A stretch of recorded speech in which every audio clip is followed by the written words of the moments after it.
লাল সালাম। বন্ধুরা, আমাদের এই কর্মসূচি ছিল আমাদের পার্টির 3 বছর অন্তর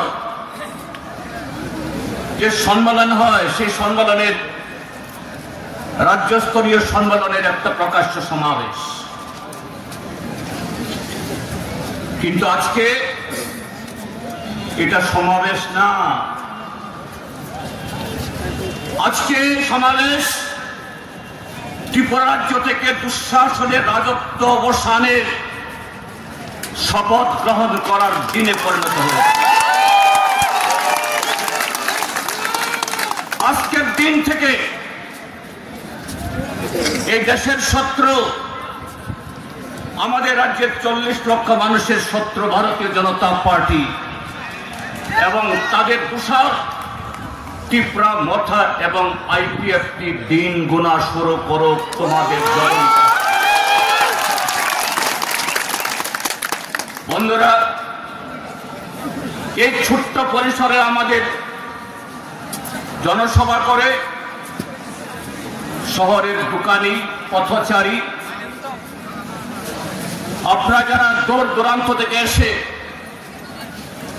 একটু আরামে বসে বক্তৃতা শুনবেন, সে উদ্দেশ্যে যারা এসছেন, আপনাদের এইভাবে কষ্ট দেওয়ার উদ্দেশ্য আমাদের ছিল না। আমাদের জনসভার তারিখ ঠিক হওয়ার 1 মাস আগে থেকে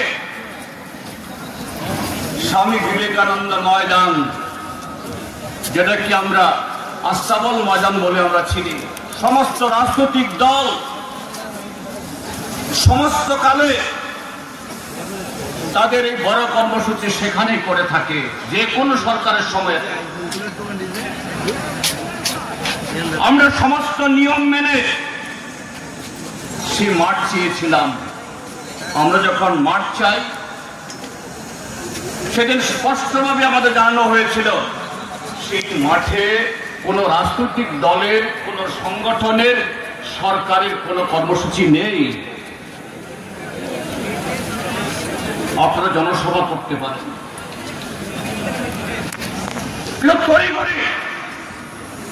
এই জনবিরোধী সরকার, গণতন্ত্র বিরোধী সরকার, সংবিধান হন্তারক সরকার সেখানে একটা মেলা লাগিয়ে দিল। আপনারাও যারা উত্তর দিক থেকে এসছেন দেখে যান, সেই মেলা কিসের মেলা? শুধু সিপিআইএম কে রোখার জন্য, আমাদের কর্মসূচি রোখার জন্য। আমরা অগত্যা আরো 2 সপ্তাহ আগে থেকে উমাকান্ত একাডেমি স্কুলের প্রাঙ্গণ, যে প্রাঙ্গণে 2023 সালের 12ই জানুয়ারি খোলা দিন, বৃহস্পতিবার, আজকের যিনি এই ত্রিপুরা রাজ্যের মাননীয় মুখ্যমন্ত্রী ডক্টর মানিক সাহা, সম্ভবত তিনি তখন তো মুখ্যমন্ত্রী না, দলেরও সভাপতি ছিলেন, তাদের সর্বভারতীয় সভাপতি জগৎ প্রসাদ নাড্ডাকে এনে জনসভা করেছেন। আমরা বলেছি, আপনারা যদি স্বামী বিবেকানন্দ মাঠ দিতে না পারেন, সে মাঠটা দিন। বলছেন জানাবো। আজকে 2 সপ্তাহ পেরিয়ে গেল, তার জানাবার সুযোগ হয়নি। অবস্থা আমরা এই জায়গাটা চেয়েছি মাত্র গতকাল সকালবেলা, গতকাল এখান থেকে প্রায় 20-22 ঘন্টা আগে মাত্র এই জনসভার জন্য আমাদের অনুমতি হয়েছে।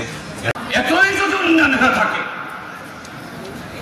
উন্নয়নের ত্রিপুরা রাজ্য ভেসে থাকে, কেন ভয় সিপিআইএম কে?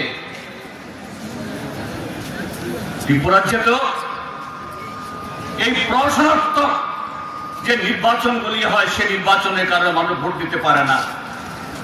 একটা পঞ্চায়েত সিপিএম এর হাতে নাই,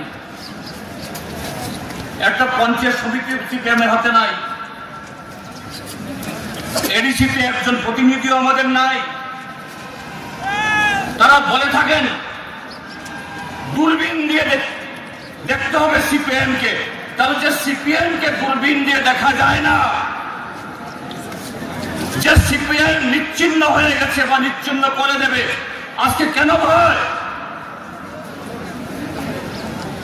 সুশাসনের দাবিদারী সরকার। আমাদের রাজ্যের মাননীয় মুখ্যমন্ত্রী নামের আগে লাগান ডাক্তার, প্রফেসর মানিক সাহা।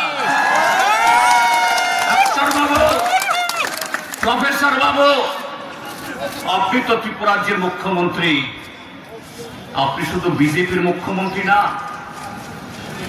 আমাদের রাজ্যের মানুষের সাংবিধানিক অধিকার সুরক্ষিত রাখা দায়িত্ব আপনার। আজকে যেভাবে এই জনসভার আসার মানুষ যেটা আক্রান্ত হলো, খুমলুঙে রক্তাক্ত হলো, যেভাবে আপনার প্রশাসন কাঠের পুতুলের দাঁড়িয়ে থেকে যারা গণতন্ত্র রক্ষায় এ রাজ্যে আমাদের উন্নয়নকে এগিয়ে নিয়ে যাওয়ার জন্য শপথে আজকে এখানে আসার পথে যারা বাধা হলো, তার প্রতি আপনার নৈতিক দায়িত্ব আছে। আপনার সিংহাসনে বসে থাকার, মুখ্যমন্ত্রীর পদে বসে থাকার আপনার নৈতিক অধিকার আছে।